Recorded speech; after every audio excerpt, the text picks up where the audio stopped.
My name is Holly Dixon, and I'm 32 years old. On my birthday, I walked into my parents' house expecting a surprise party. Instead, I found 200 relatives seated in rows like a courtroom, waiting to judge me. My mother ripped my childhood photos off the wall, one by one. My father stood up and read a bill for $400,000, every cent he claimed they'd wasted raising me. My sister snatched my car keys from my hand and smiled. Dad already transferred the title to me. I walked out that door without saying a word. 4 days later, they were calling me 80 times a day, but I didn't answer. And here's why. Before I tell you what happened, please take a moment to like and subscribe, but only if you genuinely enjoy this story. Drop a comment telling me where you're watching from and what time it is there. Now let me take you back to where it all began. Growing up in the Dixon family, I learned early that there were two kinds of children: Megan and everyone else. My father, Richard Dixon, built a real estate company from the ground up. He was the kind of man who measured success in square footage and profit margins. My mother, Patricia, had been a teacher before she married him, but she traded lesson plans for dinner parties and social climbing. And then there was Megan, 4 years younger, impossibly pretty, and the undisputed princess of the household. I remember the day I got my full scholarship to the pre-med program. I was 16, standing on that stage, scanning the audience for my parents' faces. They weren't there. Megan had a ballet recital that afternoon. More important, my mother said later, not even looking up from her phone. When I graduated from nursing school at 22, top of my class, my mother's response was a sigh. If only you'd studied business like Megan, your father would finally have someone to take over the company. It didn't matter that Megan dropped out of that business program 2 years later. It didn't matter that I was saving lives in the ICU while she was maxing out credit cards. In my parents' eyes, Megan could do no wrong, and I could do nothing right. My beautiful youngest daughter, my mother would coo at family dinners, stroking Megan's hair. Holly, can't you learn something from your sister? I learned all right. I learned that love in this family came with conditions I could never meet. I learned to shrink myself, to stay quiet, to keep the peace. But there was one person who saw me differently, one person who loved me without conditions, and that person was about to change everything. My grandmother Eleanor was the only person in my family who ever made me feel like I belonged. When I told her I wanted to be a nurse instead of joining my father's company, she took my hands in hers. Her grip was warm, steady. Taking care of people is the most noble work there is, sweetheart. Don't let anyone tell you otherwise. 3 years ago, she was diagnosed with stage 4 cancer. The doctors gave her 18 months, maybe 2 years if she was lucky. My parents talked about hiring a full-time caregiver. Megan suggested a nursing home. It would be easier, she said, filing her nails.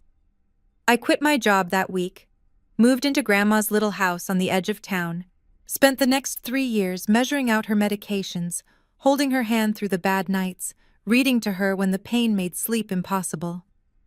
Megan visited twice in those 3 years.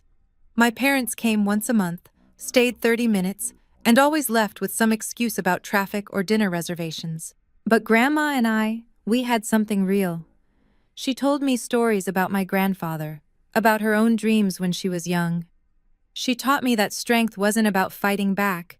It was about knowing your worth, even when everyone around you forgot it. She passed 6 months ago, quietly in her sleep, with my hand in hers. At the funeral, my mother pulled me aside. Don't act like you sacrificed so much. It's not like she left you anything. I didn't respond. I didn't know yet how wrong she was. But Grandma Eleanor had prepared something my family was already circling like vultures. The first warning sign came exactly 1 week before my birthday. My phone buzzed while I was finishing a double shift at the hospital. Megan's name on the screen. She never called me. Ever. Holly. Her voice was strange, too sweet. Have you gotten any mail from a lawyer lately? Something about Grandma's estate? I frowned at the break room wall. No, why? Just curious. A pause. Listen, I've been talking to Mom and Dad. We want to throw you a surprise birthday party. At the house, the whole family. I almost dropped my coffee. In 32 years, my family had never thrown me a birthday party. Not once. A party? For me? We want to make things right, Holly. After everything with Grandma, we've been distant. It's time to fix that. Something flickered in my chest. Hope, maybe. The desperate, foolish kind. My coworker Danny found me still staring at my phone 10 minutes later. He's been my best friend since nursing school, the brother I never had. When I told him about the call, his expression darkened. Holly. He set down his clipboard. They've never thrown you a birthday party. Why start now? Maybe they feel guilty about Grandma.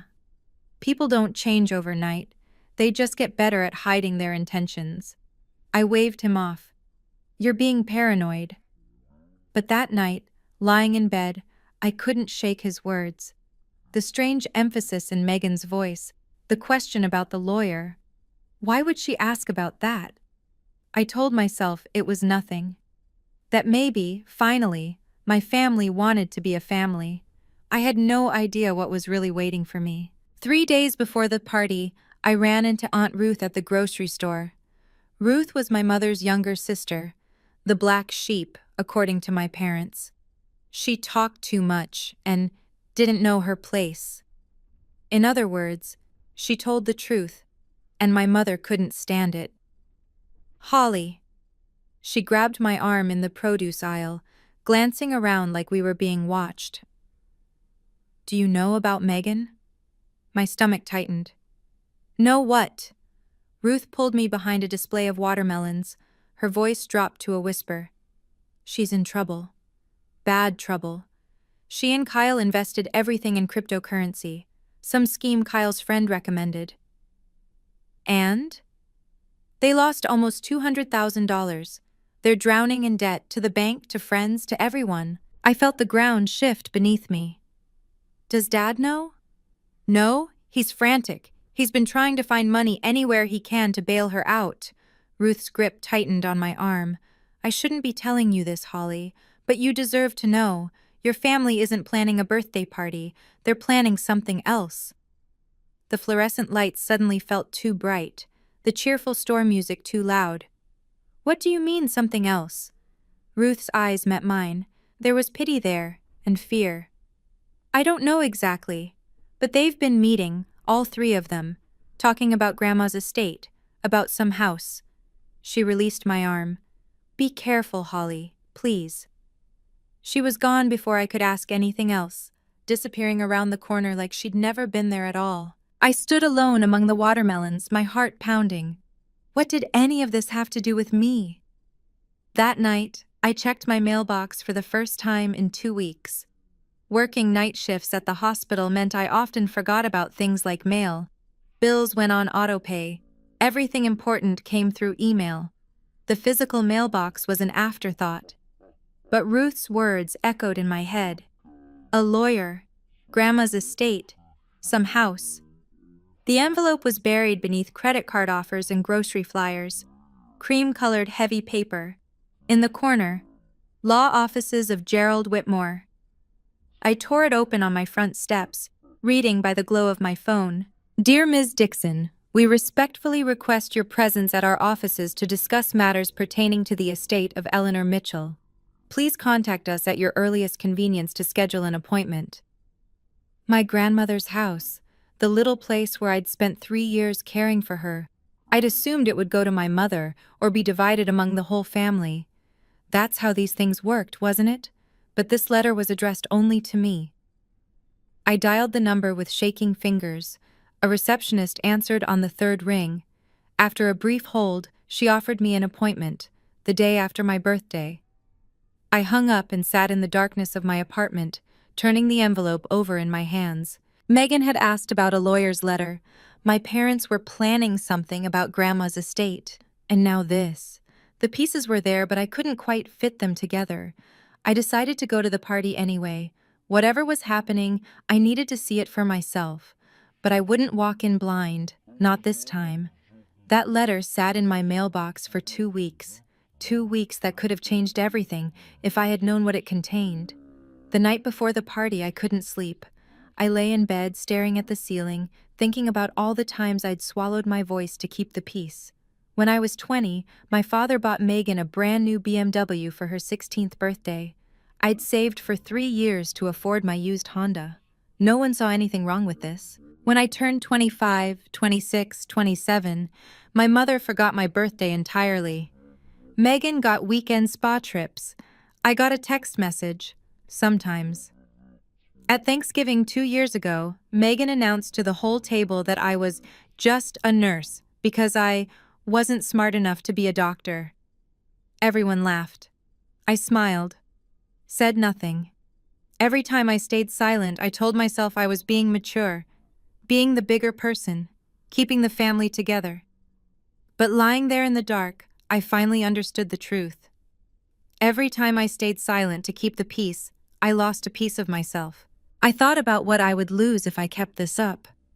More years of being invisible, more holidays spent smiling through insults, more moments of watching my parents light up for Megan and look through me like I wasn't there.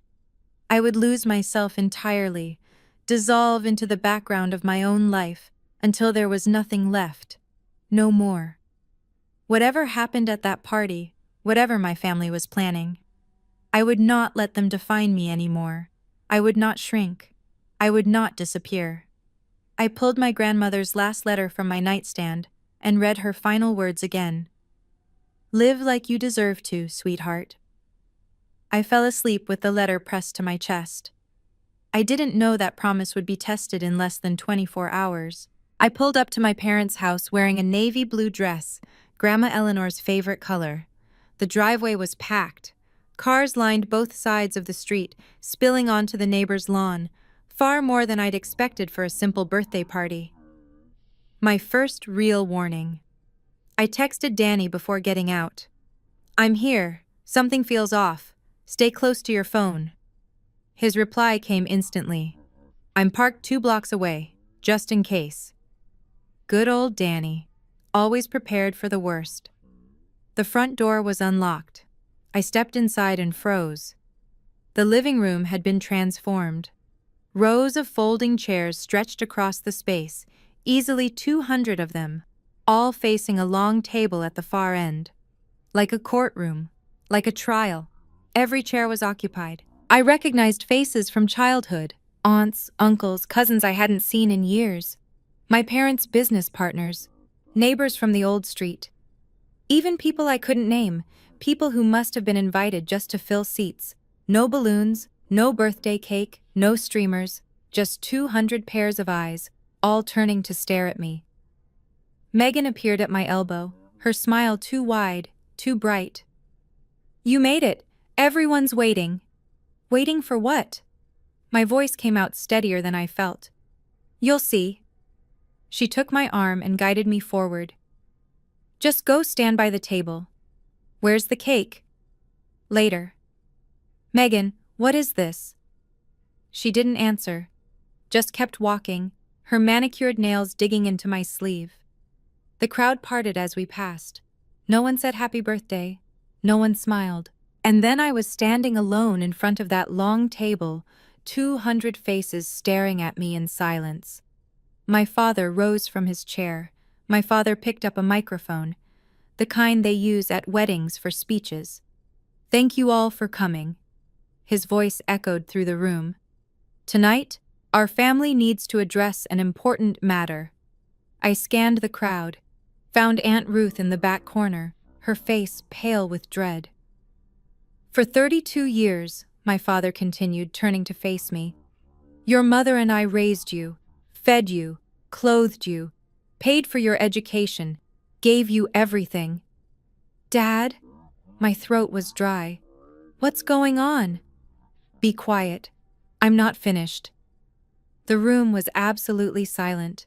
200 people, not even breathing. He reached into his jacket and pulled out a thick stack of papers, held them up like evidence at a trial. This is a detailed accounting. Every dollar we spent on you, from the day you were born until you moved out. Food, medical bills, school supplies, birthday presents, everything.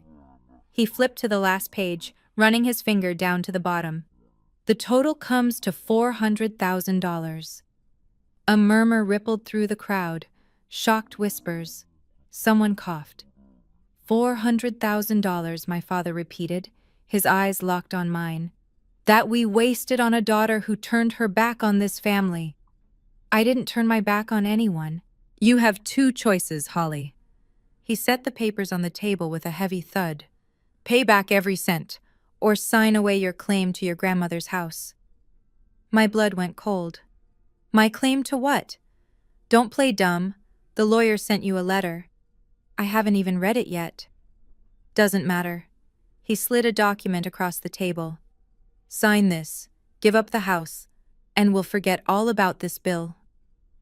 That's when my mother stood up. My mother walked to the family photo wall. I'd grown up staring at that wall. Generations of Dixons captured in gilded frames. My grandparents' wedding, my parents' honeymoon, Megan's ballet recitals, my graduation, holidays and birthdays stretching back decades. My mother reached up and pulled down the first photo. Me at 5 years old, gap-toothed and grinning. 32 years. Her voice trembled with manufactured grief. 32 years of raising an ungrateful child. She ripped the photo in half. The sound cracked through the silence like a gunshot. I couldn't move, couldn't breathe. She grabbed another frame. My high school graduation. A daughter who only thinks of herself. Rip. My nursing school diploma photo. Who never appreciated anything we gave her. Rip. Then she reached for the photo that made my heart stop. Me and Grandma Eleanor, taken the week before she died. Both of us smiling, her hand in mine. A daughter who manipulated a dying old woman. Rip. The pieces fluttered to the floor like dead leaves. 200 people watched in silence. Not one of them moved. Not one of them objected. Then Megan was there, reaching into my purse. She pulled out my car keys with a triumphant smile. Oh, and this? She dangled them in front of my face. Dad already transferred the title to me. I need it more than you do. I looked at my mother, surrounded by the torn fragments of my existence. At my father, his hand on that stack of papers. At my sister, my keys in her fist. At 200 relatives who'd watched my family try to erase me, and done nothing. I could have cried, I could have begged. I did neither. I took a breath, then another. Grandma's voice echoed in my mind. You are enough, Holly. You always were. I looked at my father, really looked at him. At the desperation behind his anger, at the way his hands shook, just slightly, on that stack of papers. Dad? My voice was calm, calmer than I felt. Have you actually read Grandma's will? He blinked. What?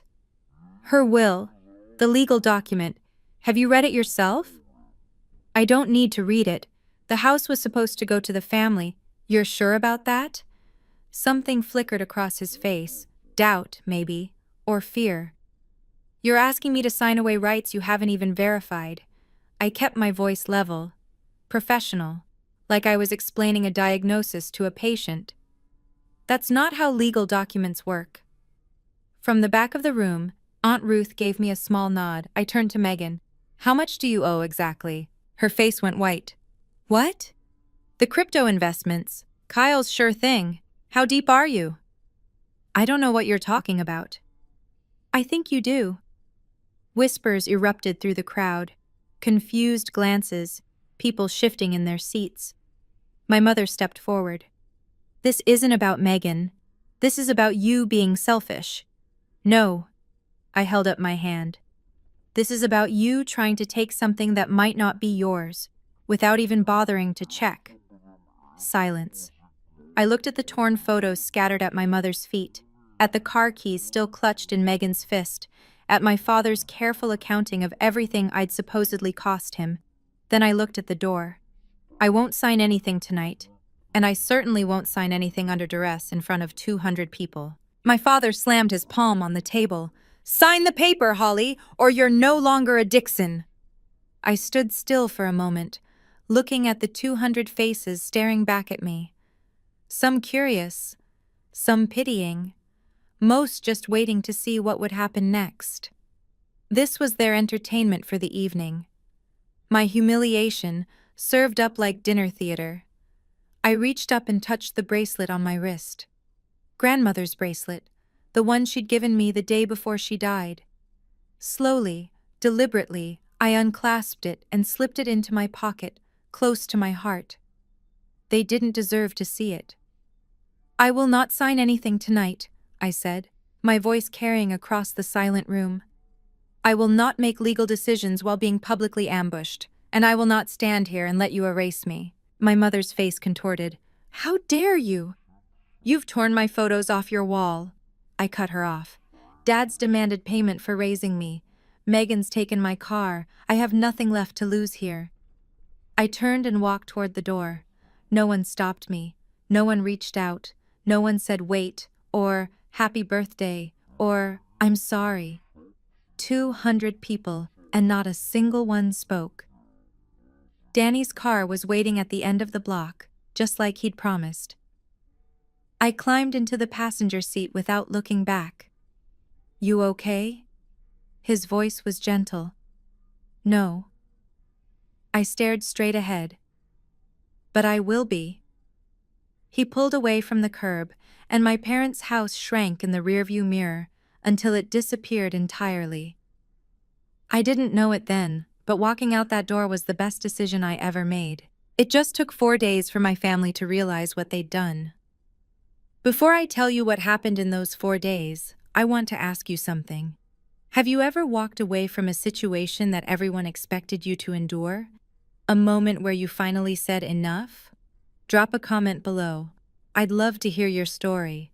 And if you're enjoying this so far, hit that subscribe button. Now, let me tell you what happened next. Danny dropped me at my apartment and stayed on the couch that night. Neither of us slept much. By morning, my phone had exploded. 47 missed calls from my father, 33 from my mother, 21 text messages from Megan, each one more frantic than the last. Call me back, it's urgent. The relatives were even worse. How could you treat your parents like that? Your grandmother would be ashamed. Selfish. Always knew you were selfish. I turned off my phone and set it face down on the kitchen counter. Danny made coffee. Strong, black, the way I liked it during long shifts. He didn't ask questions. He just sat with me in the quiet. They only know one side of the story, he finally said. They don't want to know the other side. That afternoon, I pulled out Grandma Eleanor's memory box, the one she'd given me in her last weeks, filled with letters and photographs and small treasures from her life. At the bottom, I found an envelope I'd never opened. My name written in her shaky handwriting. Inside was a single page, her final letter to me. My dearest Holly, it began, by now you've probably discovered that things aren't going the way your parents expected. Don't worry, sweetheart. I've taken care of everything. They will try to take what I've left you. Don't let them. Mr. Whitmore knows everything. Trust him. I read those words 3 times. She'd known. Even before she died, she'd known exactly what my family would do, and she'd prepared for it. I looked at Danny, the letter trembling in my hands. I think I need to see that lawyer. The next morning, I walked into Gerald Whitmore's office. He was older than I expected, silver-haired, kind-eyed, with the patient demeanor of someone who'd seen every family drama imaginable. His office smelled like old books and furniture polish. Ms. Dixon. He stood to shake my hand. I've been waiting for you. You know what happened? Your grandmother predicted it. Almost word for word. He gestured to a leather chair. Please, sit. He pulled a document from his desk.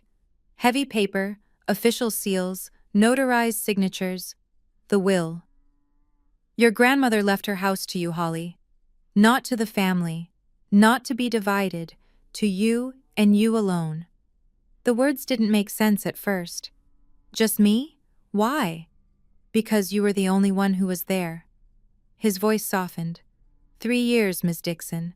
You gave up your career, your apartment, your life to care for her. No one else even visited. I stared at the document, at my grandmother's signature at the bottom, the handwriting I knew so well. The house is valued at approximately $650,000, Whitmore continued. It's yours, free and clear. No one can take it from you. But my father said, your father assumed. Whitmore leaned back. He never actually read the will. He just assumed your grandmother would divide everything equally, the way most people do. She didn't. No, she knew exactly who deserved it. He paused. There's one more thing. A condition your grandmother included. My heart pounded. What kind of condition? If any family member attempts to coerce or threaten you into surrendering your inheritance, they forfeit any claim to her remaining assets. He smiled just slightly. Your grandmother was a very smart woman, but he wasn't finished. The office door opened behind me. I turned to find Aunt Ruth standing in the doorway, her expression soft and sad, and somehow relieved all at once. Hello, sweetheart. Aunt Ruth? I half rose from my chair. What are you doing here? She crossed the room and sat in the chair beside mine. Your grandmother asked me to be here when the time came. Whitmore nodded. Mrs. Mitchell served as a witness when Eleanor drafted this will. She was present for every decision. I looked between them, my mind racing. You knew? This whole time? I knew. Ruth reached over and took my hand. Your grandmother called me 3 years ago, right after you moved in with her. She said, Patricia will never accept this. Holly will need someone in her corner. My eyes burned. Why didn't you tell me? Eleanor made me promise not to. She wanted you to know her love was unconditional, not that you were expecting an inheritance. Ruth squeezed my fingers. She said you were the only one who loved her for herself, not for what she could give you. The rest of the family, Whitmore added, was informed of the will's existence, but not its contents. They assumed they knew. They were wrong. I thought of my mother tearing photos off the wall, my father's $400,000 bill, Megan's triumphant smile as she snatched my keys, all of it based on an assumption, a lie they'd told themselves. Your grandmother's last wish, Ruth said, her voice breaking, was for you to know that you are enough, Holly, you always were. You never needed anyone's permission to matter. I cried then, for the first time since that terrible birthday. But these weren't tears of grief, they were tears of relief. By the second day after my birthday, the calls had become desperate. I turned my phone back on just long enough to count. 62 missed calls from my father, 48 from my mother, and one very long voicemail from Megan, her voice cracking with what might have been panic or might have been rage. Holly, the lawyer called us back. There's been some kind of mistake. You need to call me, right now. I played it for Danny while we sat in my kitchen, drinking coffee that had gone cold. Mistake, he snorted. That's what they're calling it? The texts were even more revealing. From my father, we need to talk, there's been a misunderstanding. From my mother, Holly, please, this isn't what we wanted. From Megan, the lawyer says you're the only heir? That can't be right. Call me. I showed Danny the screen. Funny how misunderstanding is their favorite word when things don't go their way. His expression darkened. They were perfectly clear 2 nights ago. No misunderstanding then. My phone buzzed again. Another text from my father. We're family, Holly. Don't let some legal document come between us. I read it twice. Then I laughed, a hollow, broken sound. Legal documents didn't come between us, Dad, I said to the empty screen. You did, when you read that bill in front of 200 people. Danny reached over and gently took the phone from my hands. You don't have to respond. I know, but part of me wanted to. Part of me wanted to scream every truth I'd swallowed for 32 years. Instead, I turned the phone off again. Some battles aren't won with words. They're won with silence. But silence wasn't going to be enough for my family. On the third day, they came to my door. I was alone this time. Danny had gone back to his apartment, just 2 floors up. I heard the knock, 3 sharp raps, and checked the peephole. My father, my mother, Megan, all 3 of them, standing in my hallway like a delegation. I opened the door but didn't step aside, didn't invite them in. Holly, my father's voice had changed, softer now, almost pleading. We need to talk. So talk. My mother wrung her hands. Sweetheart, the other night, I got carried away. I was upset. You tore my photos off the wall, Mom, in front of 200 people. I didn't mean. You called me ungrateful while you ripped up my graduation picture. Was that an accident too? Silence. Megan pushed forward. Holly, listen. I'm in trouble. Real trouble. If I can't come up with the money, then you'll face the consequences of your own choices. Her face reddened. You don't understand. Kyle and I made bad investments. I know. I leaned against the doorframe. That's not my problem to solve. My father straightened, trying to regain control. That house should belong to the whole family. Your grandmother wanted me to have it. My voice was steady. That's why she put my name on the will, not yours. You're being selfish. My mother's grief had curdled into anger. After everything we did for you, you publicly disowned me on my birthday. I met her eyes. You demanded $400,000 for the crime of being born. You watched your other daughter steal my car. I paused.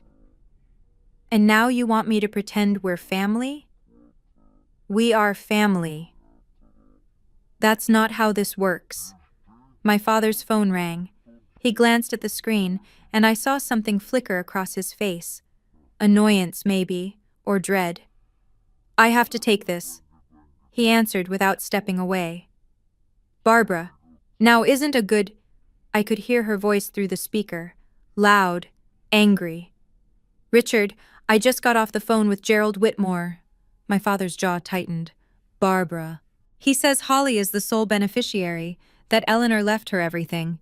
Is that true? It's complicated. And he mentioned something else. Something about a coercion clause. If anyone tries to force Holly to give up her inheritance, they lose their own claims.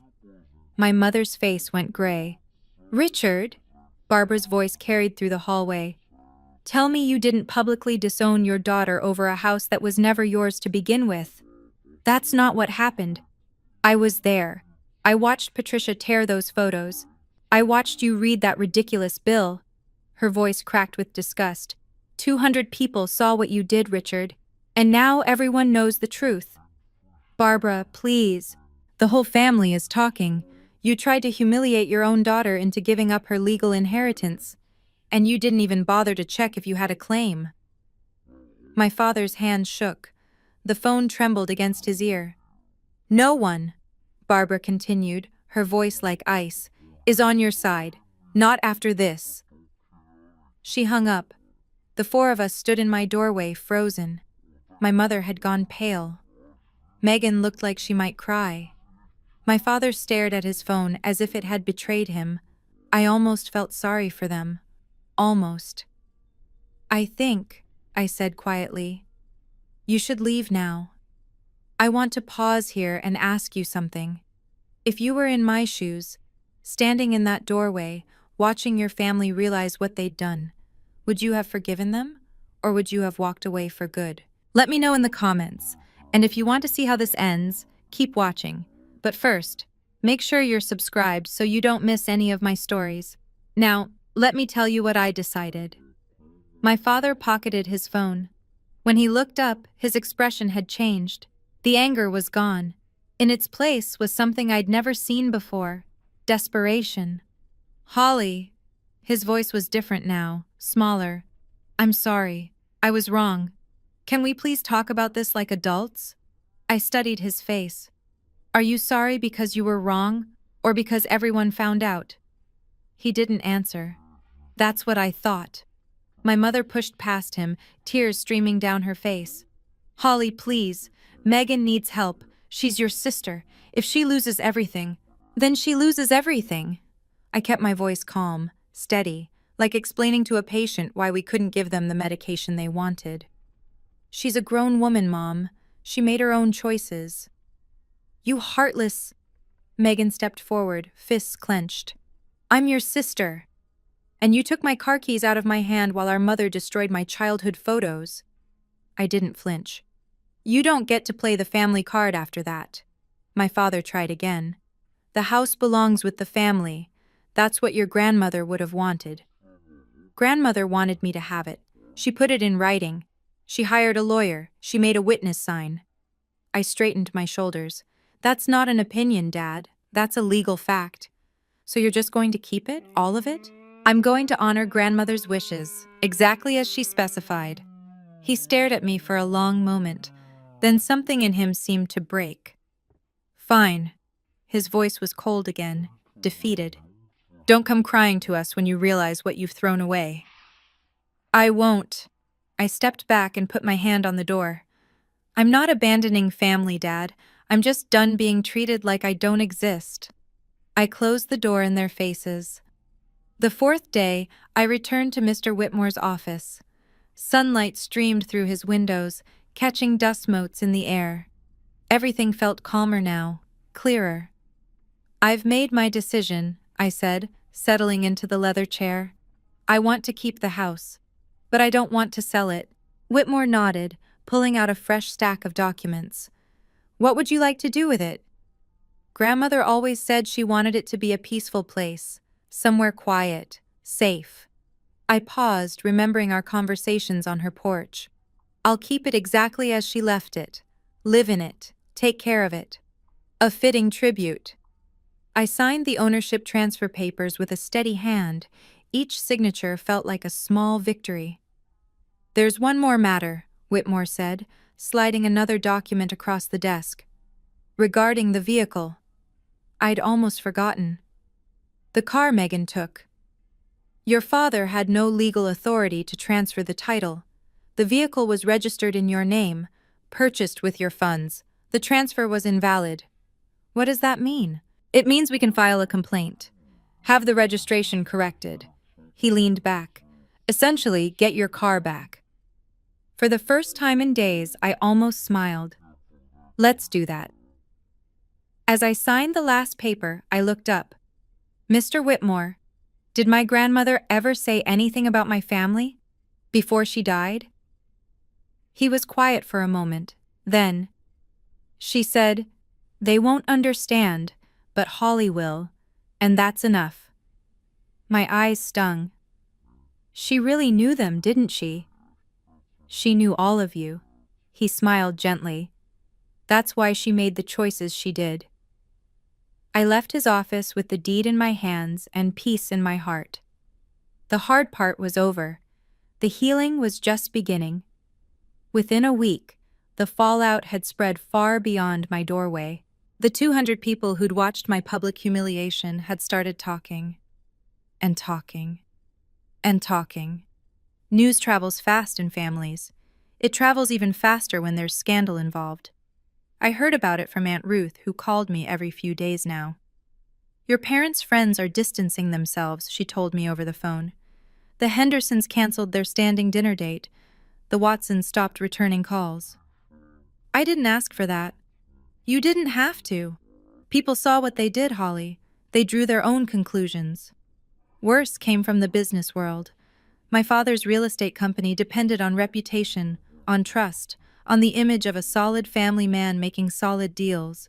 One of his biggest clients, a developer named Martinez who'd worked with him for 15 years, pulled out of a $50,000 contract. I heard what happened at your daughter's birthday party, Martinez reportedly said. I don't do business with people who treat family that way. My mother's social circles crumbled just as quickly. She'd been a member of the same charity board for 20 years. They quietly removed her from the committee. We need members who align with our values, the chair told her. I didn't feel triumphant hearing any of this, just tired and sad. They did this to themselves, Danny said when I told him. You didn't post anything online. You didn't tell anyone. They were the ones who invited 200 witnesses. He was right. The truth has a way of speaking for itself. I didn't need to say a word. My silence was louder than anything I could have said. But while my parents dealt with their social consequences, Megan was facing something much worse. A month later, Aunt Ruth brought me the news about Megan. We were sitting on my apartment balcony, drinking tea in the autumn sunlight. Ruth had become a regular presence in my life now, the family connection I'd always wished I'd had. Megan had to sell her house, Ruth said quietly. I set down my cup. Sell it? She and Kyle couldn't make the payments anymore. The crypto debt caught up with them. Ruth sighed. They've moved back in with your parents. I tried to feel satisfaction, vindication. Instead, I just felt hollow. Your mother blames everyone but herself, of course. Ruth stirred her tea absently. The economy, the market, you, mostly. Me? If only Holly had shared the inheritance, none of this would have happened. Ruth mimicked my mother's voice with bitter accuracy. That's the story she's telling anyone who'll listen. The inheritance wouldn't have covered Megan's debts anyway. I know that. You know that. Patricia will never admit it. I watched a bird land on the balcony railing. Grandmother had loved birds. She used to leave seed out for them every morning. Do you regret it? Ruth asked after a moment. Any of it? I thought carefully before answering. I regret that they never saw me as part of the family, that nothing I did was ever enough. I paused. But I don't regret standing up for myself. Not anymore. Ruth reached over and squeezed my hand. Eleanor would be so proud of you. I hope so. We sat in comfortable silence, watching the sun sink lower. Megan's debt was never my responsibility, but somehow, my family had made me feel like it was. For 32 years, I'd carried guilt that didn't belong to me. Not anymore. 2 weeks later, I got my car back. The legal process had been surprisingly simple. Mr. Whitmore filed the paperwork, proving that the title transfer was invalid. The vehicle had been registered in my name, purchased with my money. My father had no authority to give it away. A police officer accompanied me to my parents' house to retrieve it. I'd been dreading this moment, another confrontation, another scene. But when we pulled up, the house looked smaller somehow, less imposing. Megan met us at the door. Her face was drawn, tired. She looked like she'd aged 5 years in 5 weeks. She held out my keys without a word. Thank you, I said, and meant it. For a moment, something flickered in her eyes. Shame, maybe, or regret. But then her expression hardened, and she turned away, disappearing back into the house without another word. I didn't see my parents. I didn't want to. As I walked to my car, a voice called from behind me. Holly! I turned. Aunt Ruth stood on the front steps, having come out through the side door. Are you okay? I looked at the house where I'd grown up. The windows I used to look out of, dreaming of something more. The front yard where I'd played alone while Megan had friends over. I'm learning how to be okay, I said honestly. Ruth smiled, her eyes glistening. That's enough. I climbed into my car, and started the engine. The familiar hum settled something in my chest. Getting my car back wasn't really about the car. It was about taking back what was mine, including my dignity. I pulled out of that driveway for the last time, watching it shrink in my rearview mirror. I didn't look back. 1 month later, I moved into grandmother's house. The little place on the edge of town felt different now, quieter, more mine.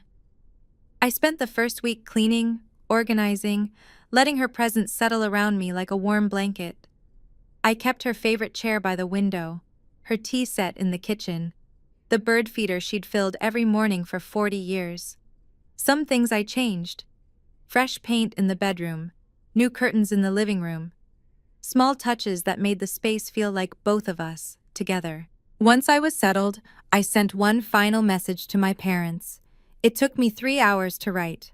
I don't hate any of you, but I can't continue being treated like I don't exist. You disowned me publicly. You demanded payment for raising me. You stood by while my photos were torn off the wall. These aren't things I can simply forget. If there ever comes a day when you want a real relationship, not based on money, not based on obligation, but on genuine care, you know how to reach me. Until then, I need distance. Please respect that. I hit send and turned off my phone. No one replied. I wasn't surprised. Part of me was relieved. In the weeks that followed, I built a new life. Danny came over every Saturday for dinner. Aunt Ruth visited on Sunday afternoons. My coworkers from the hospital became closer friends than I'd ever allowed before. I wasn't alone. I had family. They just weren't related to me by blood. And somehow, that made them more precious. I stood on grandmother's porch one evening, watching the sunset paint the sky orange and gold. "I'm figuring it out, Grandma," I whispered, "just like you said I would." 3 months later, I sat on grandmother's porch with her last letter in my hands. The paper had grown soft from all the times I'd read it. The ink was starting to fade in places. But those final words still hit me like the first time. "Live like you deserve to, sweetheart." For 32 years, I'd been waiting for my family to see me, to value me, to love me the way I loved them. I'd shrunk myself to fit their expectations, silenced my voice to keep their peace, given up pieces of my soul every time I let their cruelty slide. It took being publicly disowned on my birthday, in front of 200 people, to finally understand. I never needed their permission to matter. Grandmother knew that. She'd always known. That's why she left me the house. Not because of the money or the property or any material value, but because she wanted me to have proof. Physical, undeniable proof that someone in my family had seen me all along. I wasn't the ungrateful daughter they'd painted me as. I wasn't the burden, the disappointment, the failure. I was the one who showed up, the one who stayed, the one who loved without conditions. And that was enough. The sun was setting now, painting the sky in colors grandmother would have loved. Somewhere in the trees, a bird was singing. "I miss you, Grandma," I said to the empty chair beside me. "Every single day." The breeze picked up, rustling through the leaves like a whisper, like an answer. I folded the letter carefully and pressed it to my heart. "Thank you," I whispered, "for seeing me, for believing in me, for giving me permission to choose myself." After all, that's what she'd really left me. Not a house. Permission. That's my story. It wasn't easy to tell, but I hope it helped someone out there who's going through something similar. Here's what I learned. Setting boundaries isn't selfish. Sometimes it's the only way to survive. If this story resonated with you, please like, subscribe, and share it with someone who needs to hear it. Check out the description for more stories like this one. Thank you for listening. I'll see you in the next one.